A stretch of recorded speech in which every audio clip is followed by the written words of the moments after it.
জাতিসংঘে গৃহীত টেকসই উন্নয়ন কর্মসূচি বাস্তবায়নে প্রয়োজনীয় সহযোগিতা দিতে আন্তর্জাতিক সম্প্রদায়ের প্রতি প্রধানমন্ত্রী শেখ হাসিনার আহ্বান। International community must deliver on the means of implementation for each goal and across the agenda. We need support on finance, technology, capacity building and it. Champions of the earth পুরস্কার গ্রহণ, ক্ষুধা ও দারিদ্র্যমুক্ত উন্নত বাংলাদেশ গড়ার ঘোষণা।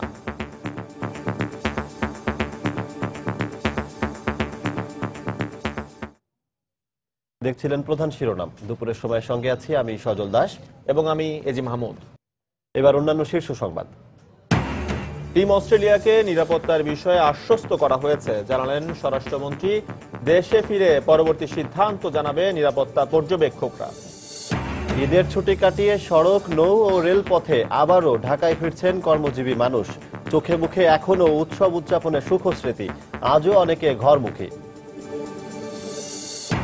ফিরতি হজ ফ্লাইট নিয়ে বাংলাদেশ বিমানের schedule জটিলতা, পূর্ব ঘোষণা না থাকায় বিমানবন্দরে অপেক্ষা স্বজনদের।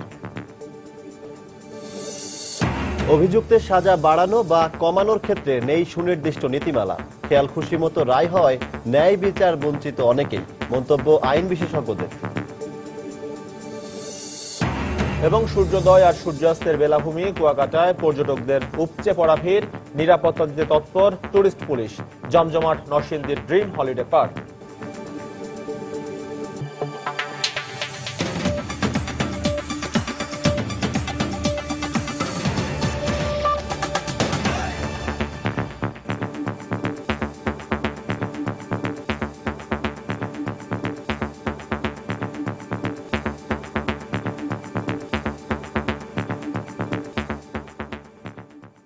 বিশ্বের টেকসই উন্নয়নে আন্তর্জাতিক আর্থিক ও ব্যবসায়িক প্রতিষ্ঠানগুলোর সুষ্ঠু ও ন্যায্য ভূমিকা নিশ্চিত করতে বিশ্ব নেতাদের প্রতি আহ্বান জানিয়েছেন প্রধানমন্ত্রী শেখ হাসিনা। রোববার জাতিসংঘের মূল অধিবেশনে বক্তৃতাকালে কথা বলেন তিনি। একই সঙ্গে জাতিসংঘে গৃহীত টেকসই উন্নয়ন কর্মসূচি বাস্তবায়নে প্রয়োজনীয় সহযোগিতা দিতে আন্তর্জাতিক সম্প্রদায়ের প্রতি আহ্বান জানান প্রধানমন্ত্রী। নিউ ইয়র্ক থেকে শিহাবুদ্দিন কিসলুর পাঠানো প্রতিবেদন। 2015 পরবর্তী টেকসই উন্নয়ন এজেন্ডা শীর্ষক 3 দিনব্যাপী জাতিসংঘ অধিবেশনের দ্বিতীয় দিনে রোববার সকাল 11:30টায় বক্তৃতা করলেন বাংলাদেশের প্রধানমন্ত্রী Sheikh Hasina. Join all the people in adopting a universal agenda for sustainable development. I commend all those who contributed to the people-centered agenda. In 2000, I joined the world leaders to adopt the Millennium Declaration. Over the past 15 years, we mobilized our people and resources to realize the commitments that we made. We are happy that we attained almost all MDG targets, including those related to poverty eradication, reduction of mother and child mortality, communicable diseases. Realization of the MDGs has helped Bangladesh towards graduation as a middle-income country. জাতিসংঘ গৃহীত টেকসই উন্নয়ন কর্মসূচি বাস্তবায়নে অর্থায়ন, প্রযুক্তি সহযোগিতা ও সক্ষমতা বৃদ্ধিতে প্রয়োজনীয় সহযোগিতা নিশ্চিতকরণে আন্তর্জাতিক সম্প্রদায়ের প্রতি আহ্বান জানান তিনি। In this collective journey, the international community must deliver on the means of implementation for each goal and across the agenda. We need support on finance, technology, capacity building and it. Bangladesh আজ এক নতুন উচ্চতায়। মহান মুক্তিযুদ্ধে অর্জিত স্বাধীন বাংলাদেশ আজ নেতৃত্ব দিচ্ছে বিশ্বসভায়। জাতিসংঘের সদর দপ্তর থেকে শিহাবুদ্দিন কিসলু, সময় সংবাদ, নিউ ইয়র্ক।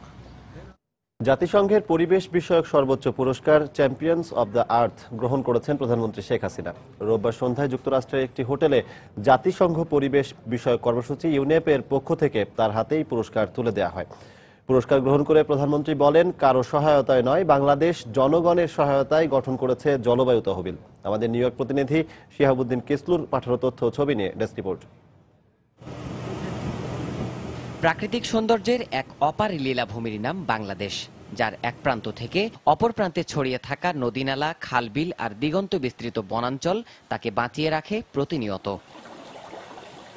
কিন্তু বিশ্বব্যাপী জলবায়ু পরিবর্তনের কারণে পরিবেশ বিপর্যয়ের যে বৈশ্বিক হুমকি অন্যান্য দেশের মতো তা আঘাত হানে প্রিয় বাংলার প্রকৃতিতেও।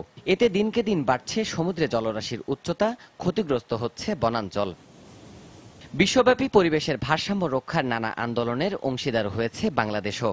পরিবেশ সংরক্ষণে নিজস্ব তহবিলও গঠন করেছে পৃথিবীর বৃহত্তম বদ্বীপখ্যাত দেশটি। পরিবেশ রক্ষার নানা আয়োজনে যখন বাংলাদেশ উদ্যোগী, ঠিক তখনই এর স্বীকৃতি এলো বাংলার ঘরে। রোববার যুক্তরাষ্ট্রের স্থানীয় সময় সন্ধ্যায় জাতিসংঘ পরিবেশ বিষয়ক কর্মসূচি ইউনেপের প্রধান পরিবেশ সংরক্ষণে নেয়া নানা পদক্ষেপের স্বীকৃতি হিসেবে পলিসি লিডারশিপ ক্যাটাগরিতে প্রধানমন্ত্রী শেখ হাসিনার হাতে তুলে দেন পরিবেশ বিষয়ক সর্বোচ্চ পুরস্কার champions of the earth.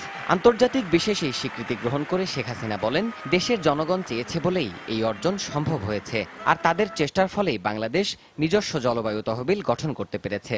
Bangladesh was one of the first in the developing world to set up a national climate change fund.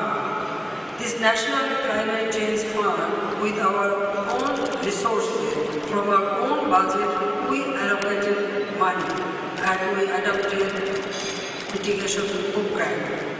Our innovative people and home-growing solutions have brought remarkable results in addressing climate change.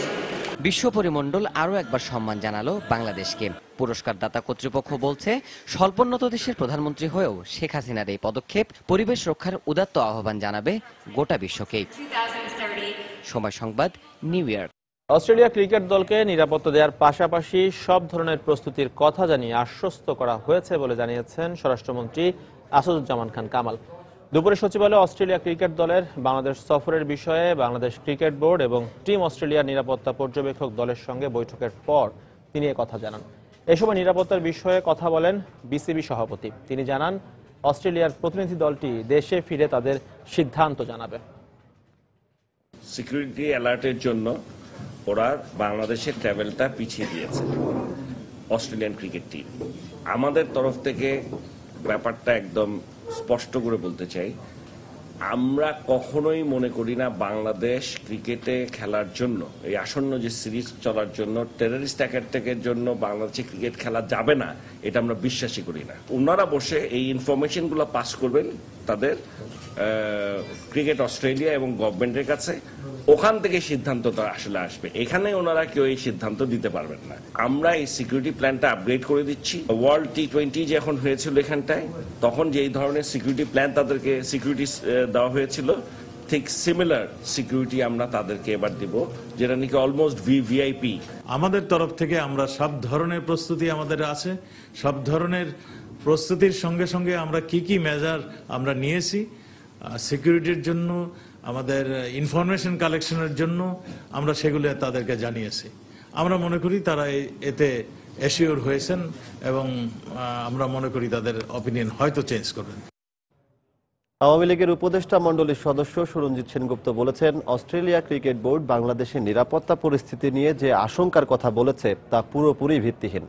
এটা আন্তর্জাতিক cricket রাজনীতির অভ্যন্তরীণ ষড়যন্ত্র হয়ে থাকতে পারে বলে মন্তব্য করেন তিনি। আর তাই এই পরিস্থিতি খুব সতর্কতার সঙ্গে মোকাবেলা করতে বাংলাদেশ ক্রিকেট বোর্ডকে পরামর্শ দিয়েছেন তিনি। যে অপবাদ আমাদের কাছে দেওয়া হচ্ছে, এটি খুবই শুধু অনভিপ্রেতই নয়, অনাকাঙ্ক্ষিতই নয়, এটি আমি মনে করি যে এর ভিতরে অন্যরকম কোনো অনভিপ্রেত অন্য কিছু এখানে থাকতে পারে। জঙ্গিবাদ সম্পর্কে দেশে বিদেশে সরকারের মন্ত্রীদের মিথ্যা প্রচারণার কারণেই বাংলাদেশে অস্ট্রেলিয়া ক্রিকেট দলের সফর অনিশ্চিত হয়ে পড়েছে বলে মন্তব্য করেছে বিএনপি। দুপুরে রাজধানীর নয়াপল্টনে দলটির কেন্দ্রীয় কার্যালয়ে এক প্রেস ব্রিফিংয়ে আন্তর্জাতিক বিষয়ক সম্পাদক আসাদুজ্জামান রিপন এই মন্তব্য করেন। দেশে জঙ্গিবাদের অস্তিত্ব নেই উল্লেখ করে তিনি বলেন, নিরাপত্তার অজুহাত দেখিয়ে অস্ট্রেলিয়া ক্রিকেট টিমের বাংলাদেশে না আসার সিদ্ধান্ত বাস্তবতা বর্জিত। বাংলাদেশের মানুষ ক্রিকেট পছন্দ করে, বাংলাদেশে উগ্রবাদ, ধর্মীয় উগ্রবাদ, কোনো ধরনের উগ্রবাদ বাংলাদেশের মাটিতে নেই, ধরনের কোনো তৎপরতা নেই। তারা যে তথ্যর ভিত্তিতে এই ধারণায় তারা শঙ্কিত হয়ে আছেন, এটার কোনো বাস্তব প্রেক্ষিত আছে বলে আমাদের দল মনে করে না। স্বরাষ্ট্রমন্ত্রী এবং বাণিজ্য মন্ত্রী যে পর্যবেক্ষণ দিয়েছেন এই অভিযোগের প্রেক্ষিতে, সেই পর্যবেক্ষণটির সাথে আমাদের দল ভিন্ন মত পোষণ করে না। কিন্তু সরকারের তথ্যমন্ত্রী হাসানুল ইনু সহ কয়েকজন মন্ত্রী এবং সরকারের নানা পর্যায়ের কিছু ব্যক্তিবর্গ বিভিন্ন সময়ে দেশে জঙ্গিবাদের যে জিকির তুলেছিলেন, তার ফলশ্রুতিতে বাংলাদেশ সম্পর্কে একটি আস্থাহীনতা এবং আশঙ্কার পরিবেশ সৃষ্টিতে অস্ট্রেলীয় ক্রিকেটের এই সিদ্ধান্তকে প্রভাবিত করেছে বলে আমাদের দল মনে করে।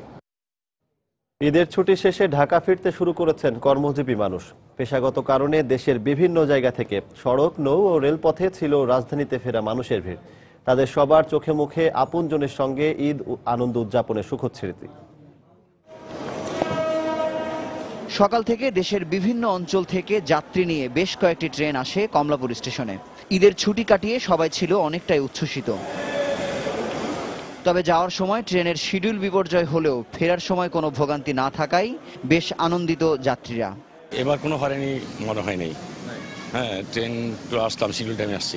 ফ্যামিলি ছেড়ে আবার ঢাকায় ব্যাক করাটা তো ইটস স্যাড। আমরা চিটাগাংয়ে যাচ্ছি ঘুরতে। ট্রেন সার্ভিসের যে উপযোগিতা এবং এটা আপনার যেই পরিমাণে অ্যাফোর্ডেবল, কম, এবং এটাতে দুর্ঘটনার ঝুঁকি যতটা কম থাকে, বাংলাদেশে ব্যাপকভাবে ট্রেন সার্ভিসের সম্প্রসারণ করা উচিত। রেলের মতো নৌপথেও ছিল ঢাকা ফেরা মানুষের ভিড়। ভোগান্তি এড়াতে পরিবার রেখে অনেকে চলে এসেছেন রাজধানীতে। তবে ঈদে ঢাকায় ফিরতে থাকা মানুষের চাপ কমলে পরিবার নিয়ে আসবেন বলেও জানান তারা। স্কুল খুলবে, বাবা অফিস খুলবে, তো তাই চলে আসতে হবে। যতই দেরি হবে অফিস বেশি খুলবে, লোকজনের ভিড় বাড়বে, বাচ্চাদেরকে নিয়ে আসবো, এই জন্য একটু সেফ জার্নির জন্য তাড়াতাড়ি চলে আসলাম। ফ্যামিলি সহ গিয়েছিলাম, ফ্যামিলিকে রেখে এসেছি, আমি আবার ব্যাক করে ফ্যামিলিকে নিয়ে আসবো একটু রাশ কমলে। এদিকে বাসের চিত্র ছিল অনেকটাই ভিন্ন। রাজধানীতে ফেরার থেকে রাজধানী ছেড়ে যাওয়া যাত্রীদের সংখ্যা ছিল অনেক বেশি। তবে আগামী শুক্রবার পর্যন্ত সব পথেই যাত্রীদের বাড়তি চাপ থাকবে বলে জানায় পরিবহন সংশ্লিষ্টরা। মুজাহিদ শুভ, সময় সংবাদ, ঢাকা। ফিরতি হজযাত্রী নিয়ে বাংলাদেশ বিমানের BG6012 ফ্লাইটটি শিডিউল জটিলতায় সময় মতো বিমানবন্দরে পৌঁছতে পারেনি। আজ সকাল 9টা 20 মিনিটে শাহজালাল আন্তর্জাতিক বিমানবন্দরে বিমানটির অবতরণ করার কথা ছিল। বিমানবন্দরের তথ্য কেন্দ্র থেকে জানানো হয়, হাজিদের বহনকারী বিমানটি 6 ঘন্টা দেরিতে বিকেল 3:30টায় অবতরণ করতে পারে। তবে পূর্ব ঘোষণা ছাড়া ফ্লাইটটি দেরি করায় সকাল থেকেই হাজিদের স্বজনরা বিমানবন্দরে অপেক্ষা করতে থাকেন। সারাদিন বিমান বাংলাদেশ ও সৌদি এয়ারলাইন্সের নিয়মিত ও হজ ফ্লাইট মিলিয়ে 11টি ফ্লাইট নামার কথা রয়েছে। এর আগে রোববার বিকেলে 305 জন হাজিকে নিয়ে সৌদি এয়ারলাইন্সের একটি ফ্লাইট অবতরণ করে। বাংলাদেশ থেকে এবার হজ করতে গেছেন প্রায় 1,07,290 জন। হজের ফিরতি ফ্লাইট অক্টোবর মাসের 28 তারিখ পর্যন্ত চলবে। প্রচলিত আইনে কোনো অভিযুক্ত ব্যক্তি দোষী প্রমাণিত হলে তাকে দণ্ড বা সাজা দেয়া হবে তার সুনির্দিষ্ট কোনো নীতিমালা বা নির্দেশনা নেই। 8 শতাধিক মামলার রায় পর্যালোচনা করে বিশেষজ্ঞরা বলছেন, সাজা বাড়ানো বা কমানোর ক্ষেত্রে বিচারকরা যে যুক্তি তুলে ধরেন তা একে অন্যের সঙ্গে অসামঞ্জস্যপূর্ণ। আইন বিশেষজ্ঞরা বলছেন, সাজার নীতিমালা না থাকায় বিচারকরা তাদের খেয়াল খুশি মতো রায় দেন। এতে অনেক অভিযুক্ত ন্যায় বিচার থেকেও বঞ্চিত হন। আফজাল হোসেনের প্রতিবেদন। দেশের প্রচলিত আইনে একজন অপরাধী দোষী সাব্যস্ত হলে তাকে সর্বনিম্ন ও সর্বোচ্চ দণ্ড দেওয়ার বিধান রয়েছে। তবে অপরাধের গভীরতা বা গুরুত্ব বিবেচনা করে কাকে কি মেয়াদে দণ্ড দেওয়া হবে তার এখতিয়ার শুধুমাত্র বিচারকদের। ফৌজদারি প্রায় 850 মামলার রায় পর্যালোচনা করে আইন বিশেষজ্ঞরা বলছেন, একই অপরাধে একজন ব্যক্তিকে বিভিন্ন মেয়াদে দণ্ড দিয়েছেন বিভিন্ন আদালতের বিচারকরা। সাজা দেওয়ার ক্ষেত্রে সুনির্দিষ্ট কোনো নীতিমালা না থাকায় এই বৈষম্য বলে মনে করেন তারা। এমনও কেস আছে যেখানে সর্বোচ্চ শাস্তি হয়তো আপনার যাবজ্জীবন কারাদণ্ড, কিন্তু সেই একই মামলা 3টা কোর্টে যাচ্ছে, একটা কোর্ট শাস্তি দিচ্ছে 3 দিনের শাস্তি, একটা কোর্ট দিচ্ছে 5 বছরের শাস্তি, সেটার আবার সর্বোচ্চ শাস্তি লাইফ ইমপ্রিজন। তার মানে আসলে এই যে সর্বোচ্চ আমরা বলে দিচ্ছি, কিন্তু আসলে কত দেওয়া উচিত শাস্তিটা, এটার ব্যাপারে আমাদের বিচারকদের সামনে কোনো গাইডলাইন নাই। সংবিধান বিশেষজ্ঞ ডক্টর স্বাধীন মালিক মনে করেন, নীতিমালা না থাকায় অনেক সময় বিচারকরা তাদের খেয়াল খুশি মতো দণ্ড দেন, যা ন্যায় বিচার পরিপন্থী। দোষী সাব্যস্ত হয়ে এই ব্যক্তিকে কি জেল দেওয়া হবে, যে হয় 7 বছর, নালে 10 বছর, নালে 14 বছর, অথবা অনেক সময় 2 থেকে 14 বছর, এর মধ্যে জেল হবে। কিন্তু এর মধ্যে কোনটা হবে সেটা নির্ধারণের জন্য আমাদের এটা আমি বলবো যে খেয়াল খুশি মতোই হচ্ছে, এবং এই খেয়াল খুশি মতো সাজা দেওয়া কিন্তু এটা কিন্তু সঠিক বিচার হচ্ছে না। অবিলম্বে দণ্ড নীতিমালা বা নির্দেশনা তৈরির প্রতি জোর দেন সাবেক আইনমন্ত্রী। প্যানেল কোডে শাস্তি দেওয়ার বিধান আছে, আদালত তার ক্ষমতাটি এই আইন অনুযায়ী কিন্তু প্রয়োগ করে সাজা দেয়, এবং সাজার কোনো নীতি বা বিধান আমাদের এখনো হয় নাই। আমার মনে হয় অবস্থার প্রেক্ষিতে সেন্টেন্সিং রুলস বা ল করা সমীচীন হবে। অনেক দেশে এটা করেছে। প্রচলিত আইনে অপরাধী দোষী প্রমাণিত হলে তাকে কি দণ্ড দেওয়া হবে তা শুধুমাত্র বিচারকদের এখতিয়ার, যার ফলে সাজা দেওয়ার ক্ষেত্রে এক ধরনের বৈষম্য তৈরি হয়। আইন বিশেষজ্ঞরা বলছেন, এই কারণেই সাজা দেওয়ার ক্ষেত্রে একটি সুনির্দিষ্ট নীতিমালা থাকা দরকার, যা বিচারকদের ক্ষমতাকে বিধিবদ্ধ করবে। আফজাল হোসেন, সময় সংবাদ, ঢাকা।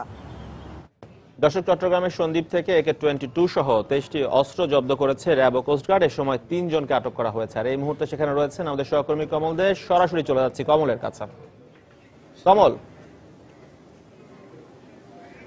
হ্যাঁ, ধন্যবাদ। এই যে চট্টগ্রামের সন্দ্বীপ দ্বীপ এলাকা, সন্দ্বীপের মধ্যে র্যাব এবং কোস্টগার্ড যৌথ অভিযান চালিয়ে কিছুক্ষণ আগে 23টি অস্ত্র সহ 3 জনকে আটক করেছে। এক্ষেত্রে র্যাব এবং কোস্টগার্ড কর্মকর্তারা বলছেন, মূলত বঙ্গোপসাগরে যেসব মাছ ধরা নৌকা এবং ট্রলার রয়েছে সেগুলিতে ডাকাতি করার জন্য মূলত এসব সন্ত্রাসীরা এই অস্ত্রের মজুদ গড়ে তুলেছে। এর মধ্যে সেই শীর্ষ সন্ত্রাসী শাহেদ সহ 3 জনকে আটক করেছে কোস্টগার্ড। আর আটককৃতদের কিছুক্ষণ আগে এই কোস্টগার্ডে নিয়ে আসা হয়েছে।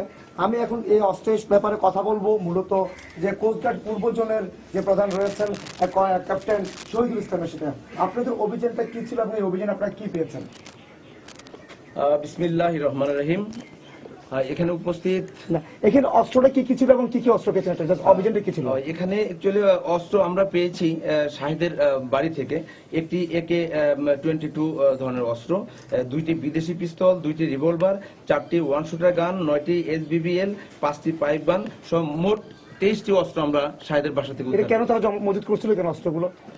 এখন তারা হচ্ছে সন্ত্রাসী কার্যক্রম চালিয়ে আসছে দীর্ঘদিন যাবৎ, এবং সে এখানকার সন্ত্রাসী গ্রুপের সে হচ্ছে লিডার, এবং তার সাথে অনেক সন্ত্রাসী তার দল রয়েছে, এবং বিভিন্ন জায়গায় তারা সন্ত্রাসী কার্যক্রম চালিয়ে আসছে। আমাদের ধারণা এই অস্ত্রগুলো তার বাসায় মজুদ রাখা হয়েছে, এবং এই অস্ত্রগুলো তারা ব্যবহার করে বিভিন্ন জলদস্যুতা এবং বিভিন্ন সন্ত্রাসী কার্যক্রম করার জন্য। ধন্যবাদ। আমরা কথা বলছিলাম কোস্টগার্ড পূর্ব জোনের অধিনায়ক যে ক্যাপ্টেন শহীদুল ইসলামের সাথে। তিনি আমাদেরকে বলছেন মূলত যে সাগরে যে জলদস্যুতা রয়েছে, এই জলদস্যুতার জন্য এইসব অস্ত্রের মজুদ করে তোলা হয়েছিল। এই অস্ত্রের মধ্যে রয়েছে একটি AK-22 এবং 5টি 1 বন্দুক, 5টি 5 গান, এবং রয়েছে 5 বাকি LG এবং 4টি পিস্তল। এছাড়া বেশ কয়েকটা গুলিও রয়েছে, এবং তাদের দাবি যে সন্দ্বীপের শীর্ষ সন্ত্রাসী শাহেদ এবং শাহেদের বাহিনী মূলত এই অস্ত্রের মজুদ গড়ে তুলেছিল শ্যানপাড়া এলাকার একটি বাসার মধ্যে। এরপরে গোপন সংবাদের ভিত্তিতে র্যাব এবং কোস্টগার্ড যৌথ অভিযান চালিয়ে তারা এই অস্ত্রে আটক করে এবং 3 জনকে এই ব্যাপারে আটক করেছে। এক্ষেত্রে র্যাব এবং কোস্টগার্ড কর্মকর্তারা বলছেন, বঙ্গোপসাগর জলদস্যুতা দমনের জন্য যেসব প্রয়োজনীয় ব্যবস্থা নেওয়া, জানেন আপনি গত কতদিন ধরে বঙ্গোপসাগর জলদস্যুতা বেড়ে গিয়েছিল এবং জেলেদেরকে অপহরণের পর মুক্তিপণ আদায় এবং মাছ ধরা নৌকা ট্রলারগুলো আটকে রাখা হচ্ছিল। এর প্রেক্ষিতে মূলত র্যাব এবং কোস্টগার্ড এই যৌথ অভিযান পরিচালনা করেছিল, এবং এই অভিযানের মধ্যে 23টি অস্ত্র সহ এখন পর্যন্ত 3 জনকে আটক করা হয়েছে। এখন পর্যন্ত এ ছিল চট্টগ্রামের সন্দ্বীপ থেকে 23টি অস্ত্র এবং 3 জন আটকের সর্বশেষ। দর্শক, চট্টগ্রামের সন্দ্বীপ থেকে AK-22 সহ 23টি অস্ত্র জব্দ করেছে র্যাব এবং কোস্টগার্ড, এবং সেখান থেকে সেখানকার খবরাখবর জানাচ্ছিলেন সহকর্মী কমল দেব। দুপুরের সময় আরো থাকছে। ভারত আমদানি না করলেও দীর্ঘমেয়াদে কোনো প্রভাব পড়বে না দেশের পাট শিল্পে। দেশি পাট কলগুলোর সক্ষমতা বাড়ানোর দাবি। সমাজের সব ক্ষেত্রে নারীর অবস্থানের সমতা এনে নারী বান্ধব সমাজ প্রতিষ্ঠায় বিশ্ববাসীকে এগিয়ে আসার আহ্বান জানিয়েছেন প্রধানমন্ত্রী শেখ হাসিনা। রোববার জাতিসংঘ সদর দপ্তরে নারী পুরুষ সমানাধিকার ও ক্ষমতায়ন শীর্ষক সভায় এ আহ্বান জানান তিনি। এ সময় প্রধানমন্ত্রী বাংলাদেশে নারীর বিরুদ্ধে সহিংসতামুক্ত কর্মপরিবেশ তৈরিতে তার সরকার কাজ করছে বলেও বিশ্ব নেতাদের অবগত করেন। যুক্তরাষ্ট্র স্থানীয় সময় বেলা 9টায় জাতিসংঘ সদর দপ্তরের সভাকক্ষে অনুষ্ঠিত হয় নারী পুরুষ সমতা ও নারীর ক্ষমতায়ন শীর্ষক এক বিশেষ সভা। সেখানে জাতিসংঘ সাধারণ পরিষদের অন্তর্ভুক্ত সদস্য রাষ্ট্রগুলোর সরকার প্রধান ও রাষ্ট্রপ্রধানরা আলোচনায় অংশ নেন। এ সময় সেখানে রাখা বক্তব্যে প্রধানমন্ত্রী শেখ হাসিনা উল্লেখ করেন, তার সরকারের সময়েই নারীর প্রতি সহিংসতা কমাতে বিভিন্ন কর্মসূচি হাতে নেওয়া হয়েছে। একই সঙ্গে তিনি বিশ্বে নারী বান্ধব সমাজ তৈরিতে সবাইকে এক হয়ে কাজ করার আহ্বান জানান।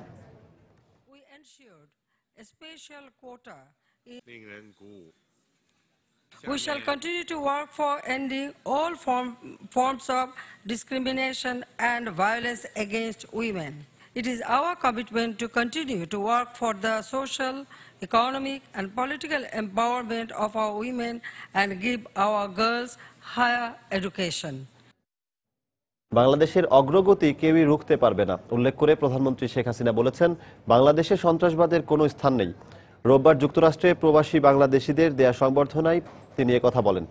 বাংলাদেশ কারো কাছে হাত পেতে নয়, বরং নিজস্ব অর্থায়নেই চলবে বলেও অঙ্গীকার করেন প্রধানমন্ত্রী। যুক্তরাষ্ট্রের স্থানীয় সময় দুপুরে নিউ ইয়র্ক হিলটন মিডটাউন হোটেলে এই নাগরিক সংবর্ধনার আয়োজন করা হয়। সেখানে প্রায় কয়েক হাজার বাংলাদেশি সমবেত হয়ে প্রধানমন্ত্রী শেখ হাসিনাকে স্বাগত জানান। এ সময় এবছরের শুরুতে 20 দলীয় জোট বাংলাদেশে যে জ্বালাও পোড়াও চালিয়েছে তার সমালোচনা করেন প্রবাসীরা। পরে সেখানে বক্তব্য দেন প্রধানমন্ত্রী। তিনি বলেন, বাংলাদেশের অগ্রগতি কেউ রুখে দিতে পারবে না। বাংলাদেশকে আমরা একটা আত্মমর্যাদাশীল দেশ হিসেবে করতে চাই, এটাই আমাদের লক্ষ্য। এবং আমাদের বাজেট এবং আমাদের উন্নয়ন যে পরিকল্পনা তা বাস্তবায়ন, তার বলতে গেলে 90% আমরা কিন্তু আমাদের নিজস্ব অর্থায়নে করছি। আমরা অন্যের কাছে হাত পেতে চলবো না, নিজের অর্থে নিজের পায়ে দাঁড়াবো, আত্মমর্যাদা নিয়ে চলবো। আমরা সেই সক্ষমতা আজ আল্লাহর রহমতে আমরা অর্জন করেছি। প্রধানমন্ত্রী শেখ হাসিনার যোগ্য নেতৃত্বের ফলেই বাংলাদেশ সামনের দিকে এগিয়ে যাচ্ছে বলে মন্তব্য করেছেন কৃষিমন্ত্রী বেগম মতিয়া চৌধুরী। সকালে জাতীয় প্রেস ক্লাবে প্রধানমন্ত্রী শেখ হাসিনার জন্মদিন উপলক্ষে কৃষক লীগের এক আলোচনার সভায় তিনি একথা বলেন। প্রধানমন্ত্রীর চ্যাম্পিয়ন্স অব দ্য আর্থ পুরস্কার পাওয়ায় বাংলাদেশের ভাবমূর্তি আন্তর্জাতিক বিশ্বে উজ্জ্বল হয়েছে বলেও মন্তব্য করেন কৃষিমন্ত্রী। আলোচনা শেষে প্রধানমন্ত্রীর জন্য বিশেষ মোনাজাত করা হয় এবং কেক কেটে জন্মদিন উদযাপন করা হয়।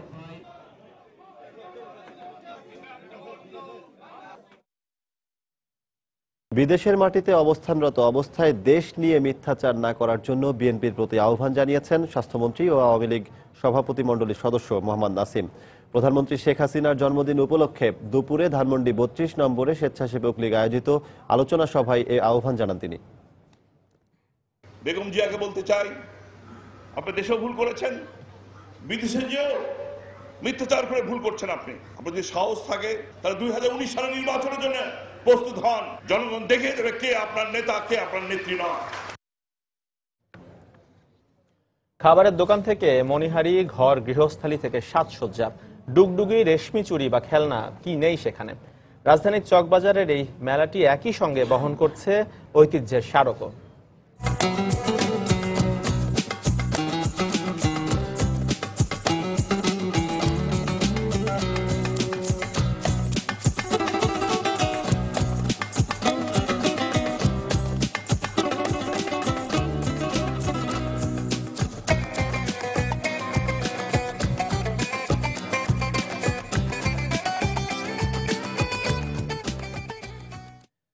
হরেক রকমের পসরা সাজিয়ে বসা এই মেলা নিয়ে রিপোর্ট থাকছে সংবাদের শেষাংশে, দেখার আমন্ত্রণ রইল।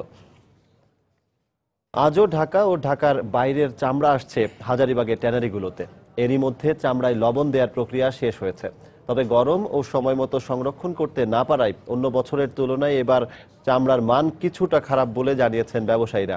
বেশি দাম পাওয়ার আশায় অনেক ক্ষুদ্র ব্যবসায়ী দেরি করে চামড়া বিক্রি করায় এ ক্ষতি হয়েছে বলে মনে করছেন তারা। এরই মধ্যে অনেক কারখানায় চামড়া ওয়েট ব্লু করার কাজও শুরু হয়েছে। তবে এবার আন্তর্জাতিক বাজারের চামড়ার চাহিদা ও দাম নিয়ে শঙ্কা প্রকাশ করেছেন ট্যানারি মালিকরা। মৎস্য এলাকাতে চামড়াগুলো আপনার এরা দীর্ঘক্ষণ সময় ধরে রাখা লবণ দেওয়ার অনেক লেট হতে যায়, এটার জন্য চামড়া আপনার গ্রেন সিরাবিন, হেয়ার স্লিপ যেটা বলা হয় ওগুলো হওয়ার সম্ভাবনা খুব বেশি। আর বর্ষার সিজন তো এই কারণে আপনার বিভিন্ন জীবাণুগুলো এর মধ্যে এফেক্টটা বেশি।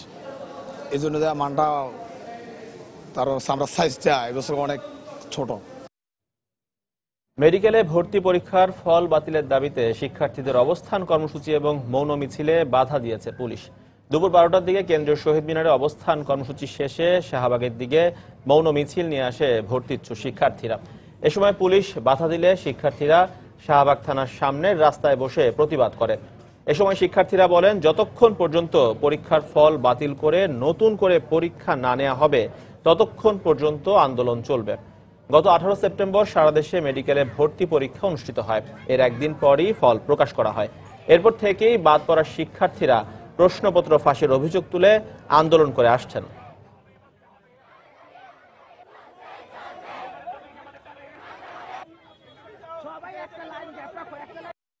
আমাদের দেশে শিক্ষাক্ষেত্রে আগ্রাসন চলছে, তারই একটা অংশ হচ্ছে পরীক্ষার প্রশ্ন ফাঁস। এবং এই প্রশ্ন ফাঁসের ফলে আমাদের প্রকৃত মেধা যাচাই হচ্ছে না। তো সবাইকে আমরা আহ্বান করবো যেন আমাদের এটাকে হেল্প করে, আর সরকারকে বলবো পরীক্ষা বাতিল করে কিছু সৎ মেধাবী, তারা যথেষ্ট সম্মান রেখে আমরা বলতেছি যে আপনারা বিবেচনা করেন এবং কিছু সৎ মেধাবী স্টুডেন্টের এখানে ভর্তির সুযোগ দেন। আমরাও চাই না যে আমাদের মেডিকেলে একটা প্রশ্ন পেয়ে কেউ একজন অসৎ উপায়ে আমাদের মেডিকেলে একটা স্টুডেন্ট চান্স পাক, তাহলে অ্যাকচুয়ালি তাদের সাথে আমাদের পার্থক্যটা কোথায় থাকলো? আমরা যদি সৎ উপায়ে চান্স পেয়ে থাকি তাহলে তাদের সৎ উপায়ে আসতে সমস্যাটা কি? যে ভর্তি প্রক্রিয়াটা হচ্ছে, আমরা ওখানে একটা ছেলেকেও ভর্তি হইতে দিব না। এরপরেও যদি আমাদের দাবি মেনে না হয় তাহলে আমরা আরো কঠোর কর্মসূচি নিতে বাধ্য হব এবং আমরা সেটা পরে ঘোষণা করব। অবৈধভাবে মালয়েশিয়া যাওয়ার পথে দালালের হাতে জিম্মি হয়ে পড়েছেন মাদারীপুরের একই গ্রামের 8 যুবক। তাদের শারীরিক নির্যাতন করে পরিবারের কাছ থেকে বিকাশের মাধ্যমে দফায় দফায় আদায় করা হচ্ছে মুক্তিপণের টাকা।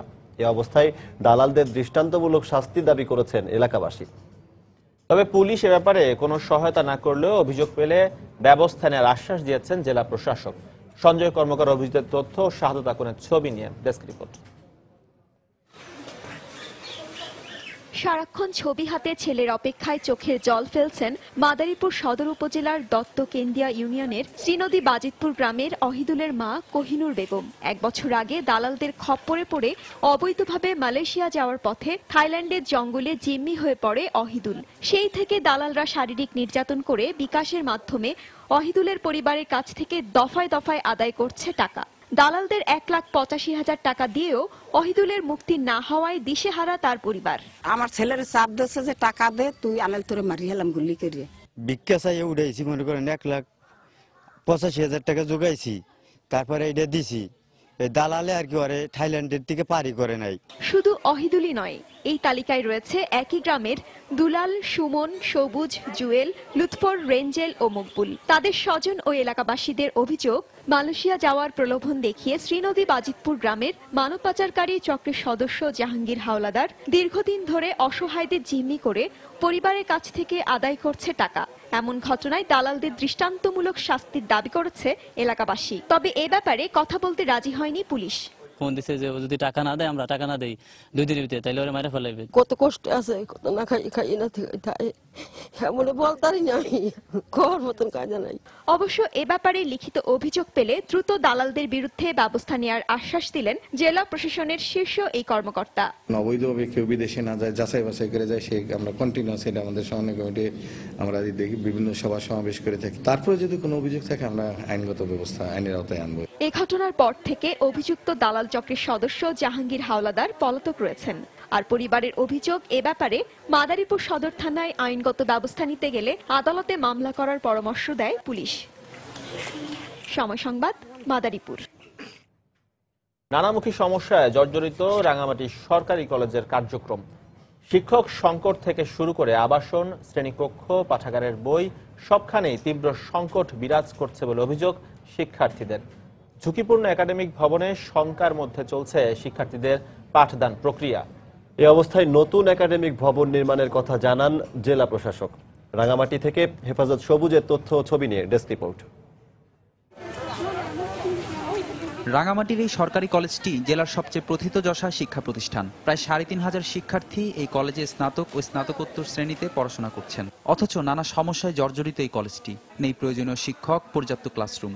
ছাত্রছাত্রীদের দুটি হোস্টেলও পরিত্যক্ত, এমনকি দূর দূরান্ত থেকে আসা শিক্ষার্থীদের জন্য কোনো বাসের ব্যবস্থাও নেই। এছাড়া কলেজ প্রাঙ্গণে শিক্ষার্থীদের জন্য নেই কোনো খাবার ক্যান্টিন। যে পরিমাণ শিক্ষক থাকার কথা এখানে সে পরিমাণ শিক্ষক নাই। হোস্টেল ব্যবস্থাটা নাই এখানে, মেয়েদের জন্য বিশেষ করে দরকার হোস্টেলটা। যে লাইব্রেরিটা আছে ওখানে যে ওল্ড ভার্সনের বইগুলো আছে, নিউ ভার্সনের বইগুলো নাই।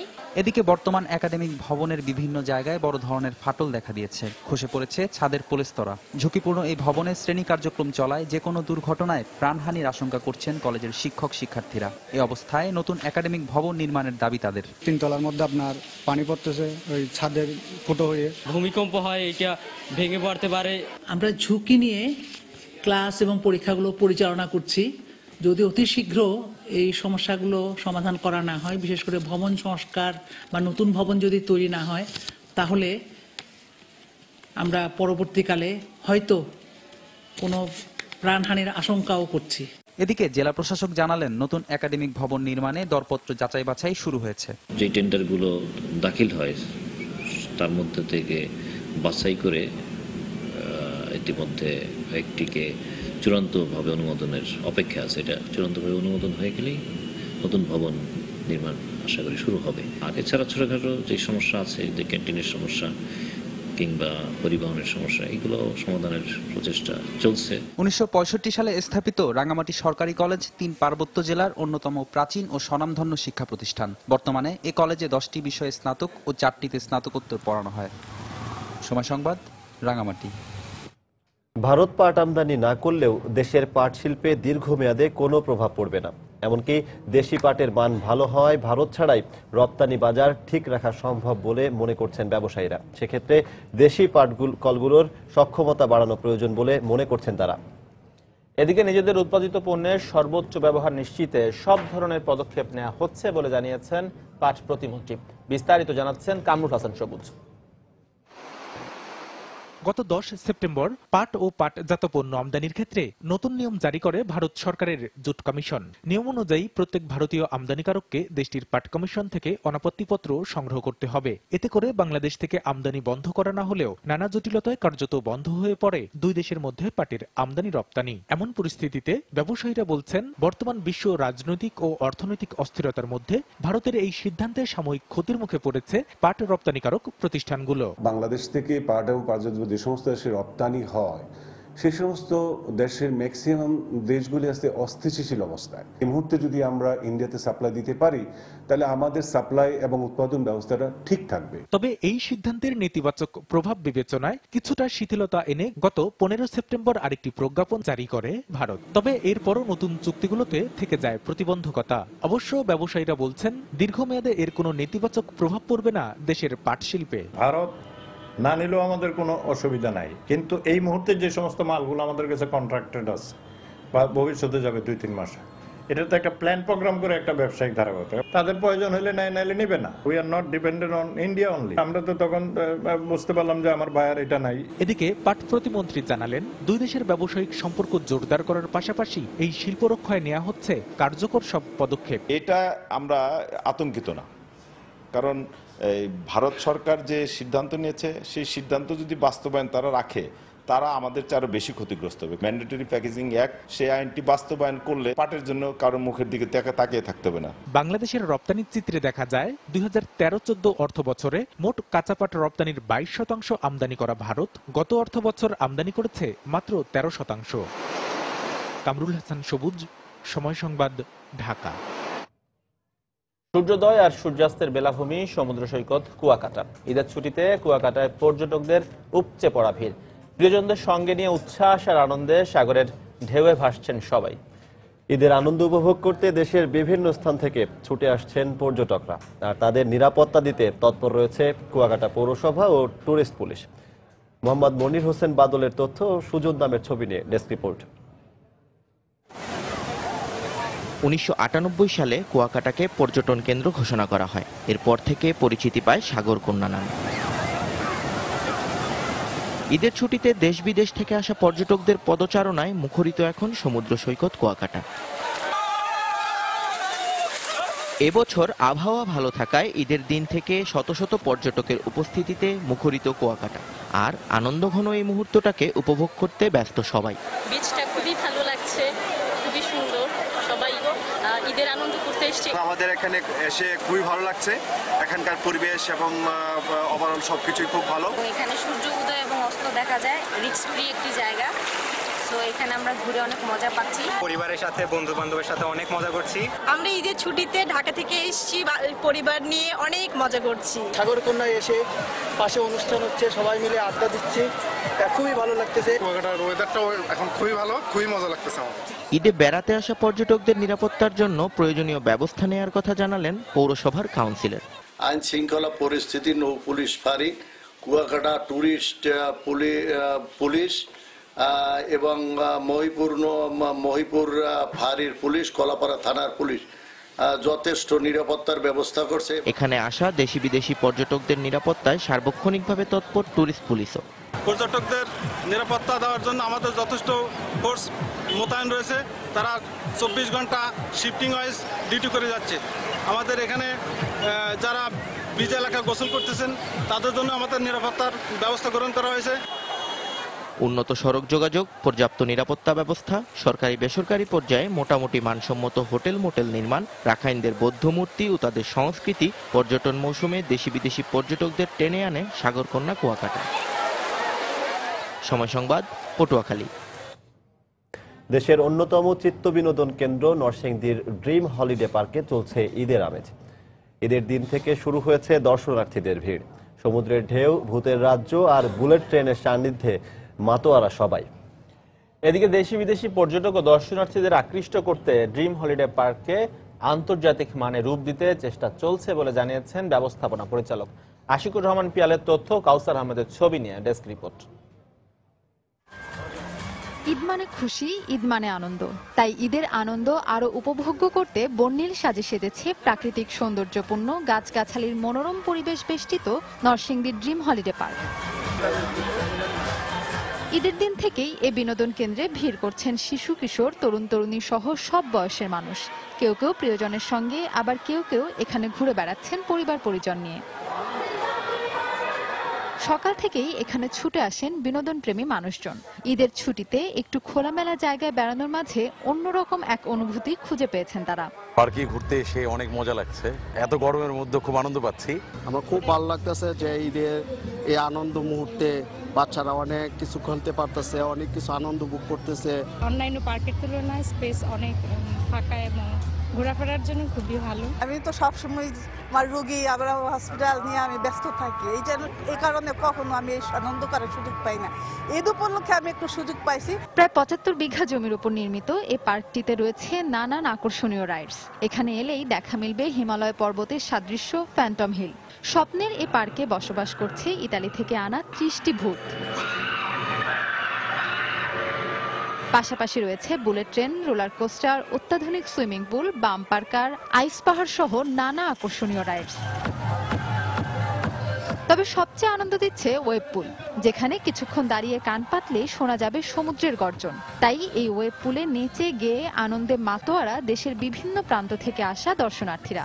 আমরা প্রতিবারই ঈদের ছুটিতে এখানে আসি, সময় কাটাই, খুব ভালো লাগে। ছুটির ফাঁকে একটু বেড়াতে আসা, শহরের একটু বাইরে এসে একটু স্বস্তির নিঃশ্বাস নেওয়া, বাচ্চারা একটু আনন্দ করছে। এখানে ওয়াটার কিংডমের প্লেসটা খুবই সুন্দর এবং অনেক এনজয় করেছি আমরা, অনেক প্লেস, অনেক রাইড।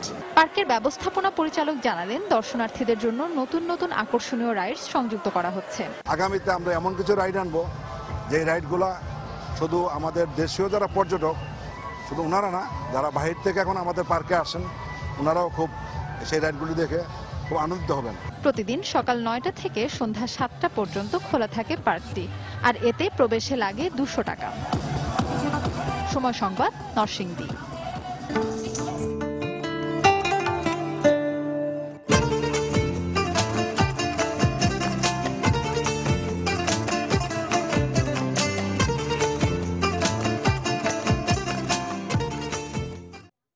চাঁদপুরে পরিবার, স্কুল, শিক্ষক বা সরকারি স্বাস্থ্যসেবা কেন্দ্রগুলোতে বয়সন্ধিকালীন পরিবর্তন নিয়ে ধারণা পেয়ে থাকেন কিশোর কিশোরীরা। বিভিন্ন প্রতিষ্ঠান থেকে তারা ধারণা পেলেও সেটি কতটা সঠিক তা নিয়ে রয়ে গেছে প্রশ্ন। চাঁদপুর থেকে ফারুক আহমেদের তথ্য এবং কৃষ্ণকান্তদের পাঠানো ছবি নিয়ে ডেস্ক রিপোর্ট। সংকোচ ভয় সবকিছু পেরিয়ে বয়ঃসন্ধিকালের সময়টিতেই এগিয়ে যাচ্ছে এই কিশোর কিশোরীরা। কেউ প্রাতিষ্ঠানিক, আবার কেউ বাড়িতে কিংবা স্বাস্থ্য সেবা কেন্দ্রে তাদের এই পরিবর্তন সম্পর্কে জ্ঞান লাভ করছে।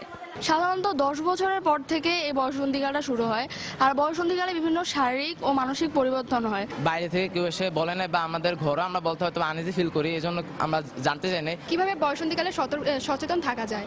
আমাদের শিক্ষক শিক্ষিকারাই আমাদেরকে এই বিষয়ে ভালো উপদেশ দিয়েছেন। বয়ঃসন্ধিকালে আমাদের বয়সসীমাটা কত? একজন স্কুল শিক্ষক জানালেন, শ্রেণীকক্ষে বয়ঃসন্ধিকাল সম্পর্কে কিশোর কিশোরীদের ধারণা দেবার কথা। বয়ঃসন্ধিকালে মানসিক শারীরিক কি ধরনের পরিবর্তন আসে সেই পরিবর্তনগুলো তাদেরকে বুঝিয়ে বলার চেষ্টা করি। আর অভিভাবকরা বললেন, ঘর থেকে শুরু হয় সন্তানের পরিবর্তন নিয়ে ধারণা দেয়া। প্রাথমিক যা শিখানোর প্রয়োজন, গোপনীয় জিনিস বা যত কিছু সম্পূর্ণ জিনিসটা আমি মা হিসাবে মেয়েকে আমি শিক্ষা দিয়েছি। অন্যদিকে স্বাস্থ্যকর্মীরা বলছেন, তারাও বয়ঃসন্ধিকাল নিয়ে নানাভাবে কাজ করছেন। কিশোর কিশোরীদেরকে পরামর্শ দেই ওরা যেন আমাদের পরিবার কল্যাণ কেন্দ্রে গিয়ে ওদের সেবাটা ঠিকভাবে নেয়। চাঁদপুরের স্বাস্থ্য ও পরিবার পরিকল্পনা বিভাগের শীর্ষ কর্মকর্তারা বললেন, সরকারি বিভিন্ন হাসপাতাল, ক্লিনিক এবং স্বাস্থ্য শিক্ষা কর্মসূচির মাধ্যমে স্কুল ভিত্তিক বয়ঃসন্ধিকাল সম্পর্কে ধারণা দেবার কথা। সরকারি বেসরকারি স্কুল কলেজ মাদ্রাসায় আমরা ছাত্রীদের সঙ্গে আমরা কিশোর কিশোরী সেবা এবং বাল্যবিবাহ সম্বন্ধে আমরা নিয়মিত সভা সমিতি করে থাকি। বয়ঃসন্ধিকালে কিশোর কিশোরীদের পরিবর্তন নিয়ে কাজের ধরনের সমন্বয় না থাকলেও বাস্তবতা হচ্ছে পরিস্থিতির মুখোমুখি হয়ে তারা খাপ খাইয়ে নিচ্ছে। সময় সংবাদ, চাঁদপুর।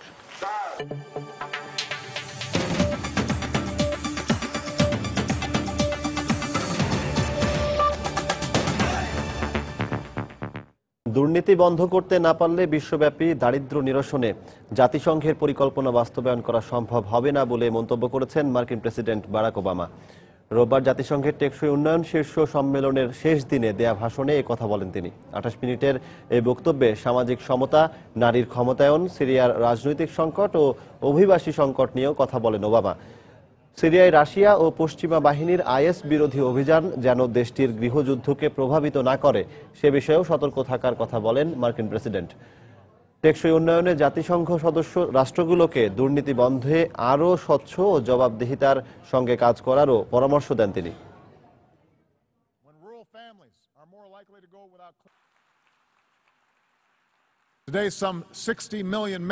একটি দেশের সরকার ও সরকারি প্রতিষ্ঠানগুলো জনগণকে কতটা প্রাধান্য দিচ্ছে তার উপর নির্ভর করে দেশটির সার্বিক উন্নয়ন। অর্থনৈতিক প্রবৃদ্ধি অর্জনে মানবাধিকার ও ন্যায় বিচার অত্যন্ত গুরুত্বপূর্ণ। দুর্নীতির কারণে স্কুল, হাসপাতাল সহ অন্যান্য অবকাঠামো নির্মাণের জন্য বরাদ্দ অর্থ পাচার হয়ে যায়। এগুলো বন্ধে প্রতিটি দেশের সরকারকে স্বচ্ছ ও জবাবদিহিতার সাথে কাজ করার পাশাপাশি অবৈধ অর্থায়নের বিষয়েও সতর্ক থাকতে হবে।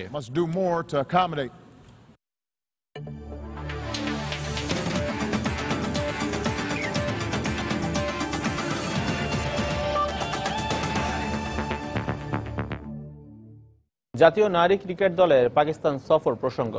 ওয়ানডে ও টি-20 সিরিজ খেলতে পাকিস্তানের উদ্দেশ্যে যাত্রা করেছে বাংলাদেশ জাতীয় নারী ক্রিকেট দল। সকাল 10টায় পাকিস্তান যাওয়ার উদ্দেশ্যে বিসিবি থেকে বিমানবন্দরের দিকে রওনা দেয় নারী টাইগাররা। দলের 17 জন খেলোয়াড় সহ কোচ ও অন্যান্য কর্মকর্তারাও এই সময় সঙ্গে ছিলেন। পাকিস্তানের এই সফরে 2টি টি-20-র পাশাপাশি 3টি ওয়ানডে ম্যাচ খেলবেন সালমারা। দলের সবার প্রস্তুতি ও দীর্ঘদিন আন্তর্জাতিক ম্যাচ খেলার সুযোগ সৃষ্টি হয় পাকিস্তানের বিপক্ষে ভালো ফলাফলের ব্যাপারে আশাবাদী বলেও জানিয়েছেন তারা। এর আগে পাকিস্তান সফর নিয়ে আলোচনার সমালোচনা থাকলেও শেষ পর্যন্ত সরকার ও বিসিবির পক্ষ থেকে পাকিস্তান সফরের বিষয়টি নিশ্চিত করা হয়। মেন টার্গেট আমাদের যেহেতু সামনে কোয়ালিফাই আছে ওইটার উপরে আমরা টার্গেট করে, আর ওইটার টার্গেটেই আমরা আমাদের মানে খুবই ইম্পর্টেন্ট যে আমাদের ম্যাচ খেলা ইন্টারন্যাশনাল, কারণ লাস্ট এশিয়ান গেমসের পরে আমরা কোনো ইন্টারন্যাশনাল ম্যাচ খেলতে পাইনি।